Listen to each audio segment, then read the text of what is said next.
Rasa cinta pasti ada pada makhluk yang bernyawa. Kalau surat cinta kan dibaca nggak cukup sekali, dibaca lagi. Kecuali mau mengungkapkan, bersiap-siap lah untuk kecewa. Yang kedua fitrah itu ketika laki senang laki, perempuan. Dalam sejarah itu kan Sayyidatina Aisyah istri Nabi itu dipinang oleh Rasulullah saat usia 12 tahun. Assalamualaikum warahmatullahi wabarakatuh. Ketemu lagi di Gosip Cinta dan Ngobrol Cinta. Nah, hari ini kita main ke rumah seorang Ustadz Lukman, tapi lebih dikenal dengan nama Joker. Nah, kita akan banyak nanya tentang cinta dan hubungan cinta di dalam agama Islam itu seperti apa. Oke, selamat. Assalamualaikum, Tad. Waalaikumsalam. Nah, apa kabar, Tad? Baik. Nah, namanya Joker nih, mau nanya dulu nih, Joker tuh dari mana sih nama Joker tuh? Joker. Ya, Joker itu yang ngasih nama seseorang lah. Saya tuh ada program di TV itu. Nah. Sebab ada khas kalau ceramah itu suka ngejok gitu. Nah, jadi orang yang ngejok itu suka namanya Joker.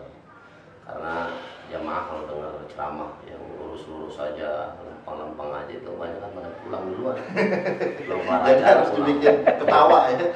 Ketawa dia bikin betah, tapi isinya tetap dapat. Dulu ada orang ceramahnya lurus aja, lempeng aja, nggak ada humor, nggak ada joknya. Jamaah pulang tuh ada satu nggak pulang, Pak. Satu nggak pulang tuh.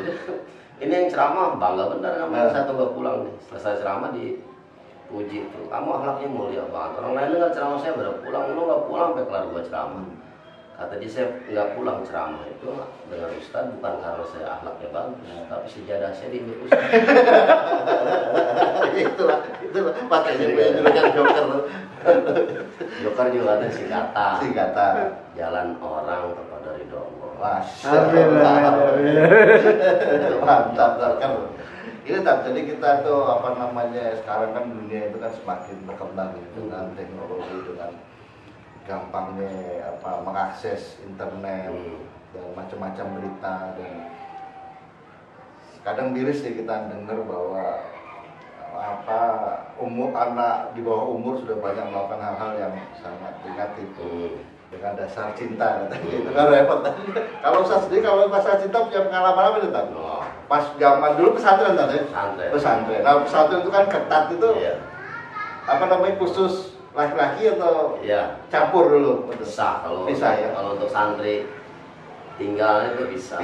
Kalau saat sekolah itu ketemu antara santri laki dengan santri perempuan. Jadi perjalanan cinta dari zaman ke zaman itu pasti akan berubah ya. Kalau zaman dulu itu orang ketika jatuh cinta baru ketemu ngelihat yang dicintai aja udah luar biasa senangnya gitu kan. Kalau sekarang mungkin nggak seperti itu. Cinta itu sudah banyak sisi negatifnya kalau memang dia dilampiaskan dengan hawa nafsu. Tapi zaman dulu itu mungkin lebih sedikit agak lebih lempeng lah dari zaman sekarang itu ya.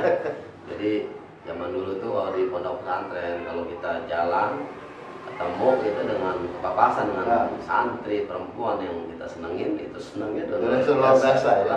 Karena memang setiap hari jarang ketemu. Kecuali ketemunya tuh saat sekolah formal di sekolah itu. Setelah itu kan misalnya ada asrama putri, ada asrama putra.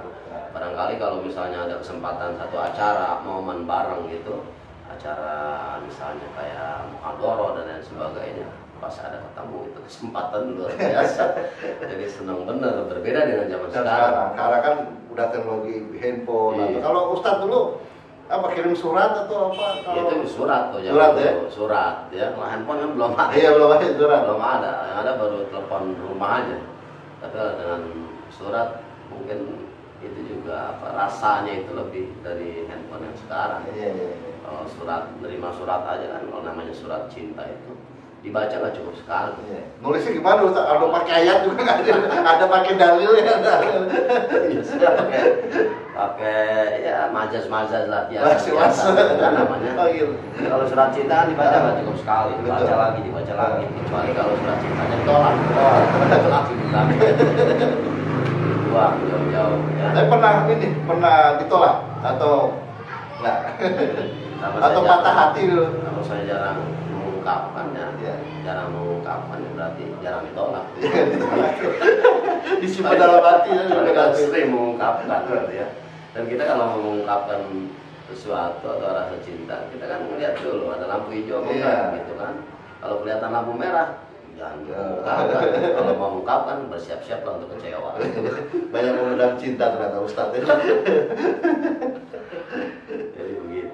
Kalau keluarga sekarang anak berapa? Anak 4. Istri 1 masih. Istri satu. Ketemu di itu juga atau? Istri dulu di kuliah. Oh di kuliah. Kalau pas sudah lepas dari pesantren kuliah, pernah ngalamin hal itu lagi nggak misalnya? Jatuh cinta atau patah hati saya? Oh jatuh cinta pada pandangan pertama atau? Cinta saya ketemu sama istri di tempat kuliah, satu kelas. Satu angkatan. Jadi saat belum diwisuda udah kita mau gimana? Ta'aruf gitu? Ya, ta'aruf akhirnya ada pembicaraan nikahnya habis wisuda apa sebelum wisuda. Nah akhirnya memutuskan sebelum wisuda kita nikah. Karena tujuannya agar teman-teman yang di luar daerah belum pada pulang kampung, biar dia pada kondangan kita gitu. Akhirnya itu strategi bagus kan. Jadi sebelum wisuda akhirnya menikah. Nah kemudian setelah menikah itu teman-teman yang belum pada wisuda pasti datang ke pesta. Pakai taktik tuh. Apa misalnya dalam Islam itu sebenarnya lebih baik bagaimana sih kalau orang kan nggak bisa, kita sebagai manusia itu kan nggak bisa apa namanya lepas dari cinta. Jatuh cinta itu bisa kapan aja. Makanya jatuh cinta dengan nafsu kadang-kadang beda tipis gitu. Tapi dalam Islam cinta antar lawan jenis itu sebenarnya ada aturan tersendiri atau kan kalau kita tahu cuma ta'aruf lah gitu misalnya itu, atau ada hal yang lain yang lebih. Jadi kalau dalam pandangan Islam cinta itu merupakan anugerah dari Allah Subhanahu wa taala.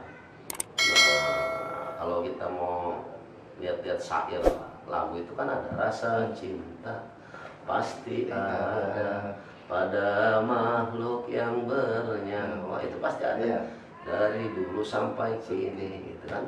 Nah itu semua pasti ada orang merasakan rasa cinta. Sedangkan dalam Islam itu cinta adalah anugerah yang diberikan oleh Allah Subhanahu wa taala. Dalam Al-Qur'an ada ayatnya zuyyina lin-nasi hubus sahawati minan nisa'i wal banin.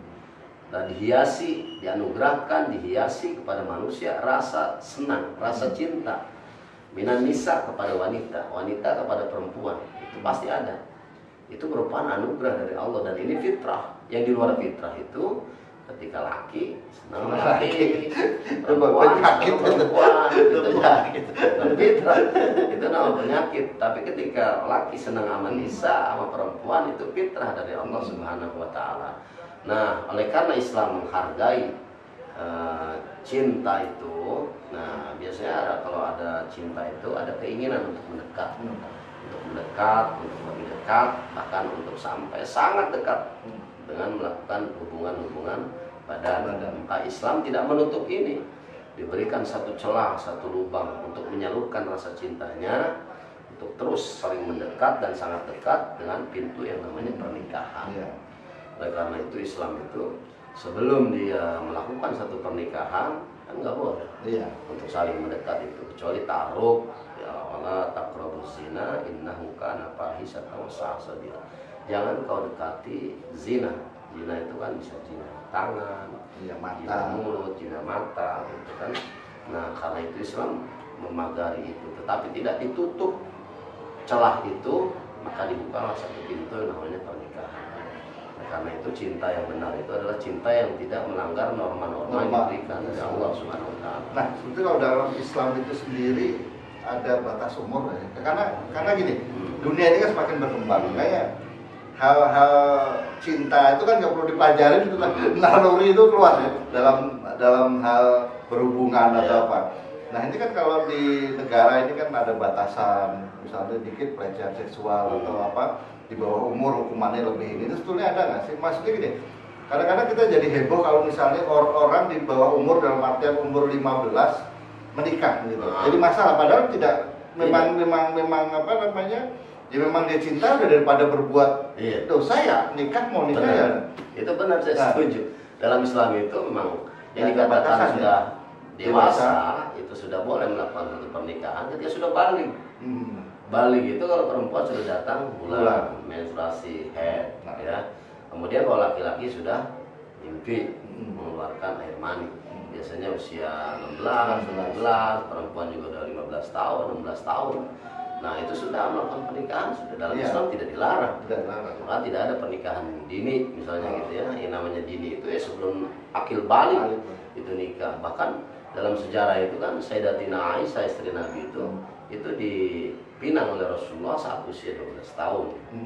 Dia masih itu, tapi Rasulullah kemudian mencampurinya saat dia sudah melewati masa baliknya. Gitu. Jadi yang namanya dikatakan nikah di bawah umur itu artinya belum balik kalau dalam Islam itu. Sedangkan kalau dia usia sudah balik, nah ini sudah pantas dan sudah dilarang untuk melakukan suatu pernikahan daripada dia melakukan suatu perbuatan dosa. Bahkan nikah itu kan macam-macam hukumnya. Ada yang nikah hukumnya sunnah, emang sunnah hukum awal itu nikah adalah sunnah. Kemudian kalau dia sudah balik, kemudian kekuatan ekonomi sudah ada, maka hukum nikah jadi sunnah. Kemudian apabila dia belum memiliki kekuatan ekonomi, tetapi misalnya hasrat untuk seksualnya sudah begitu tinggi, nah itu kalau dia melakukan satu pernikahan padahal nggak ada kekuatan apa-apa dalam masalah ekonomi, dikhawatirkan nanti akan membuat susah pasangan hidupnya, maka nikah hukumnya jadi makruh. Hukumnya jadi makruh gitu kan. Nah, karena itu kalau orang yang dalam kondisi seperti itu, Rasulullah mengajarkan, ya ma'syarus sabab man istata'a minkumul ba'd falyatajawwaz. Wahai pemuda, apabila kamu sudah mampu untuk melakukan satu pernikahan, mampu ekonomi, mampu tubuhnya gitu kan, nah, silakan melakukan pernikahan. Tetapi kalau nggak mampu, maka kata Nabi diajarkan untuk melakukan puasa. Jadi memperbanyak puasa. Fa innahu lahu wizah, karena saum itu, puasa itu akan lebih membentengi dirinya dari melakukan hubungan seksual yang dilarang. Bahkan nikah juga ada hukumnya yang menjadi haram. Hukum nikah jadi haram itu apabila dia ingin melakukan satu pernikahan hanya untuk menyakiti dan balas dendam kepada pasangan. Itu hukum jadi haram nikah itu. Oleh karena itu jadi nikah setelah balik itu dalam Islam tidak dilarang. Nah, ini yang ramai ini kadang-kadang kalau orang lihat, terutama apa namanya, ya nikah laki-laki lebih dari satu, poligami. Itu hukumnya gimana? Kadang-kadang kalau orang ngomong di Islam kalau nikah lagi nggak perlu izin istri pertama gitu, itu sebenarnya gimana? Ya, kalau izin itu sebenarnya nggak ada syarat. Nggak ada syarat izin kecuali ada syarat negara PP 10 itu kan peraturan pemerintah. Itu pegawai negeri ya. Itu pegawai negeri ya. Dan memang itu celah itu ada dalam Al-Quran itu untuk melakukan satu poligami. Fankihu ma'to balak kuminan nisa'i masna wa sulasa wa ruba. Maka nikahilah wanita yang kamu cintai 2, 3, 4. Tapi diakhiri fa in khiftum 'ala ta'dilu, apabila kalian tidak mampu melakukan satu keadilan, tidak cukup satu saja. Gitu kan. Jadi kalau memang dia mampu untuk melakukan sesuatu yang namanya lebih dari satu, kemudian bisa mampu melakukan adil, silakan saja. Makanya ada joke juga kan. Jadi apa namanya, wanita itu paling tidak suka kalau diduakan. Ya kan, laki-laki menduakan. Makanya kalau kita jangan menduakan tapi menyatukan. Jangan diduakan matikan tapi disatukan.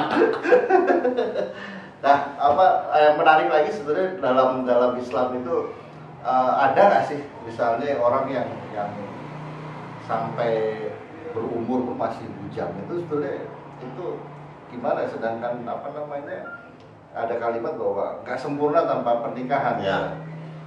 Jadi karena nikah itu merupakan sunnah Rasulullah SAW, kata Nabi dalam hadisnya itu riwayat Muslim, an-nikahu sunnati. Nikah itu adalah sunnah. Paman raghiba an sunnati falaysa minni. Barang siapa yang tidak melakukan sunnahku, pernikahan itu falaysa minni, maka dia bukan dari umatku. Jadi dia melanggar fitrah. Jadi yang nggak menikah itu, itu dianggap sama Nabi dia bukan umatku, kata Nabi Muhammad. Dulu ada ceritanya gini, 3 sahabat datang ke Nabi. Jadi 3 sahabat datang ke Nabi, kata satu sahabat, ya Rasulullah, saya kepingin dekat dengan Allah Subhanahu wa Ta'ala. Bagaimana caranya? Kata Rasulullah. Kata laki yang pertama, saya ingin puasa ya Rasulullah, setiap hari, nggak akan pernah nggak puasa. Terus kata yang satu lagi, kamu apa? Saya akan qiyamul lail setiap malam, tidak akan tidur sepanjang malam. Dan kamu? Satu lagi, kata dia, saya tidak akan menikah sepanjang hidup saya. Kata dia, kata Rasulullah, aku orang yang paling dekat dengan Allah. Bahkan aku dijamin masuk surga oleh Allah Subhanahu wa Ta'ala. Tapi aku puasa, aku juga berbuka. Setiap hari ada yang nggak puasa. Kemudian aku satu malam tertidur, kemudian bangun. Enggak semuanya tuh bangun untuk qiyamul lail. Aku pun tidur dan bangun sepertiga malam. Dan aku pun menikahi beberapa orang wanita, kata Nabi Muhammad. Padahal aku orang yang paling dekat dengan Allah. Jadi kata Nabi, antum kultum kaza wa kaza. Kamu jangan ngomong begini dan begitu. Gua orang paling dekat dengan Rasul, dengan Allah, kata dia.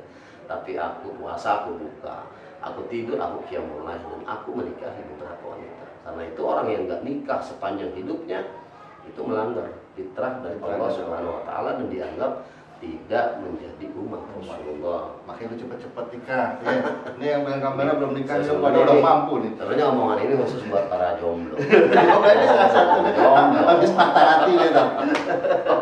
Jadi gini, ini kadang-kadang orang tua itu ini apa namanya, udah deket ya pasangan itu. Ntar dulu, nunggu lu kerja dulu, lu nunggu punya rumah dulu, baru lu nikah. Itu kadang-kadang itu nasihat itu bener ya. Jadi kalau kita dengar dari penjelasan tadi, jadi akhirnya juga bisa digugurkan kan. Kenapa itu lebih bagus ya? Kalau emang udah punya rasa nafsu, punya saling cocok ya segera nikah. Kadang-kadang orang ya mungkin kalau dulu ada patah banyak anak banyak rezeki. Kan secara logika sih benar ya. Kalau yang bertanggung jawab, tapi kalau nggak bertanggung jawab ya jadi nggak benar juga. Itu jadi lebih bagus apa sih kalau dalam sebuah, biar orang tuh berani. Kadang-kadang ketunda-tunda itu kan, aku belum punya rumah, itu kayak kawin-kawin. Sebetulnya apa yang membuat, mungkin itu tadi ya, apa namanya, bahwa ya harus ingat bahwa kalau kita nggak nikah akan lebih banyak apa namanya berdaratnya. Terus yang kedua ada, kalau telat lamaan susah lagi nyarinya, jadi bukan umat Nabi bawa gitu. Jadi memang gini ya, jadi orang menikah itu kadang-kadang tadi itu kendalanya, karena dia kepingin segalanya sudah siap, rumah siap, kendaraan sudah ada, gitu kan. Bahkan kata orang tua dulu itu, kalau masih muda itu belum berkeluarga, lu nggak bakal punya banda, gitu kan, kalau kata orang Betawi itu. Oleh karena itu, ada satu hadis Rasulullah itu, apabila dia menikah karena Allah, kata baginda Nabi, kamu dalam keadaan fakir, artinya dalam keadaan tidak memiliki harta yang banyak, faghaniyallahu anhum, maka Allah akan mengkayakan kamu. Kalau memang kamu tujuan menikah itu karena Allah dan menghindari maksiat itu, maka nanti akan diberikan keberkahan. Kalau kata orang dulu banyak anak banyak rezeki, nah memang banyak rezeki, tapi rezekinya kan rezeki anak. Iya. Jadi kalau ada anak 2 rezekinya 2, anak 3 anak 5 rezekinya 5. Dan masing-masing rezeki mungkin kalau yang punya anak mungkin sudah merasakan. Anak yang pertama mungkin dulu rezekinya agak seret, agak susah. Begitu ada lahir anak yang kedua kok rezekinya bagus. Anak ketiga tambah bagus, gitu. Karena memang rezeki mereka berbeda-beda, disediakan oleh Allah Subhanahu wa Ta'ala. Nah, karena itu di sini kembali lagi pada faktor keimanan. Jadi kalau dia memang beriman kepada Allah, keimanannya kuat, apapun permasalahan dan halangan dalam melakukan satu pernikahan, dia niatkan karena Allah, maka akan Allah tolong dia dalam melakukan pernikahan itu. Maka oleh karena itu menyelamatkan kemaksiatan itu harus lebih didahulukan daripada mengambil manfaat itu. Ya. Ada lagi yang menarik, kadang-kadang kalau secara ekonomi, kita pandai secara ekonomi, misalnya laki-laki dan perempuan ini yang lebih ekonomi lebih tinggi, mungkin sama-sama kerja lah ya. Tapi apa namanya, kadang-kadang perempuan ini cari yang lebih tinggi dari dia, jadi karena menunggu jodoh nih. Ya, sebetulnya di dalam Islam itu bagaimana? Ada nggak aturan itu? Dalam artian ya lo masalah rezeki ya nggak usah dipandang itu, tapi lo nikah aja, masalah ekonomi, masalah itu kayak jalanin bersama dalam keluarga itu. Ada nggak? Misalnya kan ada ngomong kalau harta penghasilan laki-laki itu milik istri, kalau hasil istri punya dia gitu. Itu gimana tuh? Jadi seorang istri soleha ini kan, jadi istri soleha itu dia kan tetap hormat pada suaminya walaupun penghasilan suami itu lebih rendah dari dia. Jadi sepangkat tinggi apapun pangkatnya, sebanyak apapun penghasilannya, kalau di rumah tangga itu imamnya tetap suami, laki-laki, tetap suami. Nggak akan dia jadi imam maupun imam sholat dan lain sebagainya. Nggak akan. Bahkan dalam Islam itu talak itu hanya diberikan kepada laki-laki. Jadi 100 kali perempuan menyebut talak itu tidak akan sah. Nggak sah Kecuali harus terucap dari laki-laki, dari suaminya itu. Jadi seorang wanita yang soleh itu dia tidak akan memandang materi suaminya. Dia akan menjadikan imam tidak hanya kehidupan dunia, bahkan imam jadi kehidupan nanti di akhirat. Maka dari itu harta itu bukan merupakan dari standar dia untuk mencari suaminya. Jadi kalau harta penghasilan jadi standar dia untuk mencari pasangan hidupnya, itu yang Bapak tadi katakan itu nggak akan dapat yang lebih dari itu. Kalaupun dapat memang sudah ditakdirkan oleh Allah Subhanahu Wa Taala. Jadi seorang istri solehah itu dia akan tetap takzim, dia akan tetap hormat walaupun suaminya itu penghasilannya lebih rendah. Nah, yang jadi kendala itu apabila dia penghasilannya lebih tinggi, istrinya akhlaknya rendah, keimanannya rendah, nilai agamanya pun rendah. Nah, maka dia tidak akan hormat pada suaminya. Maka suaminya itu akan diremehkan, akan dikucilkan, itu bahkan akan dihina dalam kehidupannya. Omongannya tidak didengar, peraturannya tidak ditaati. Kalau dia memang memandang harta. Nah, kalau dia memandang dengan cinta, dengan tulus, membangun hidup keluarga ini bersama-sama, tujuannya jelas, rasa nggak ada kendala. Kalau harta itu memang diperintahkan. Makanya kalau cari pasangan hidup baik laki ataupun perempuan dalam Islam itu diajarkan oleh Rasulullah. Jadi kalau kalian ingin menikah, pertama lihat harta. Kemudian linasabiha, kemudian lihat keturunannya, kemudian lijamaliha, lihat ketampanannya. Itu dalam Islam diajarkan, lihat hartanya, lihat keturunannya, kemudian lihat juga ketampanan atau kecantikannya. Tapi ditekankan kepada yang keempat ini, lidiniha, maka lihatlah agamanya. Passpar utamanya agamanya. Makanya di ujung hadis itu baginda Nabi tegaskan passpar bisa tidin taribat yadab. Maka tekankan pilihanmu kepada agama dan akhlaknya, maka kau tidak akan kecewa. Gitu. Kadang-kadang orang baca ayat, endingnya nggak baca, jadi baca itu tadi. Jadi hartanya doang. Cakepnya. Padahal tetap yang dinilai adalah agama. Nah, satu lagi nih, mungkin terakhir. Kadang orang melakukan pernikahan dicap kabul sah itu, seakan-akan bahwa jodoh memang cuma itu. Tapi di sisi lain kadang-kadang mengalami ada kendala terus terjadi sebuah perceraian. Gitu kan. Kalau yang kita dengar itu kan sangat mengerikan ya, kalimatnya kan yang sering kita dengar adalah hal yang paling dibenci oleh Allah. Perceraian itu. Nah, itu gimana nyikapinya? Kadang-kadang kan memang nggak ada penyelesaian ya. Dalam artian gini, kadang-kadang orang setelah selesai itu ternyata memang tidak musuhan ya, selesai pisah gitu malah jadi baik gitu, hubungannya baik. Si perempuan menikah, si laki-laki juga menikah, dia tetap berhubungan dengan baik karena mendidik anak misalnya gitu. Itu gimana pandangan Islam sebetulnya? Kan mau benar-benar saklek, karena kan dibenci itu udah ngeri kan, dibenci Allah, sedangkan itu harus sudah terjadi gitu kan. Jadi apakah harus bagaimana melakukan perbaikan itu? Iya betul ya. Jadi begini, jodoh itu adalah pasangan. Jodoh itu pasangan, seperti malam, siang. Kemudian laki-laki, perempuan, tinggi, rendah, sempit, luas. Nah itu merupakan satu jodoh lah ya. Bahagia, sengsara, itu jodoh pasangan.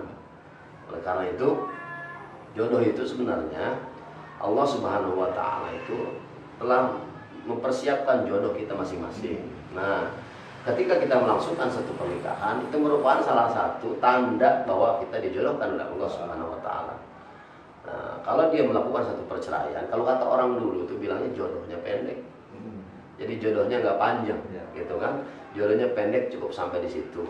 Dan perceraian itu merupakan perbuatan halal, tetapi memang dibenci oleh Allah.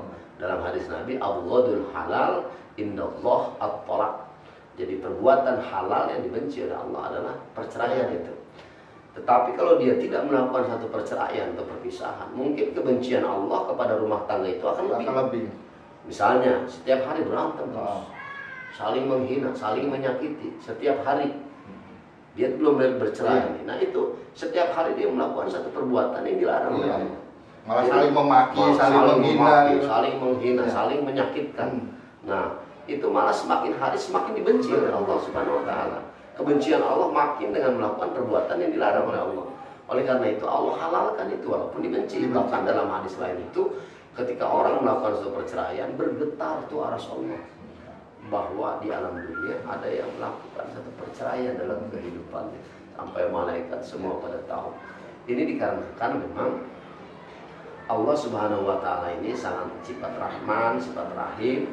Walaupun dibenci, daripada semakin Allah benci kita dengan kelakuan-kelakuan dan sifat-sifat kita antara pasangan yang sudah tidak akur lagi, maka Allah berikan satu pintu nih, pintu yang namanya perceraian.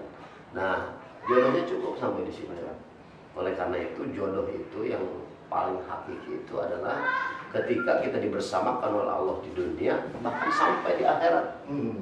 Itulah jodoh yang sangat hakiki. Oleh karena itu ada satu ulama berpendapat bahwa sebenarnya terhadap jodoh orang itu Allah Subhanahu Wa Taala meridhoi dan merestuinya.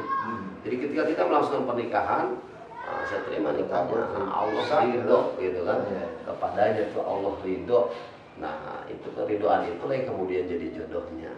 Apabila kemudian Allah tidak meridhoi lagi, melihat sifat buruk dan segala macam pertengkaran dan sebagainya, maka terjadilah perceraian itu. Jadi jodoh yang hakiki itu tidak hanya dikumpulkan di dunia, bahkan sampai ke akhirat. Berarti ribut-ribut dalam keluarga itu wajar-wajar aja. Kalau saya sendiri nanganin keributan itu gimana?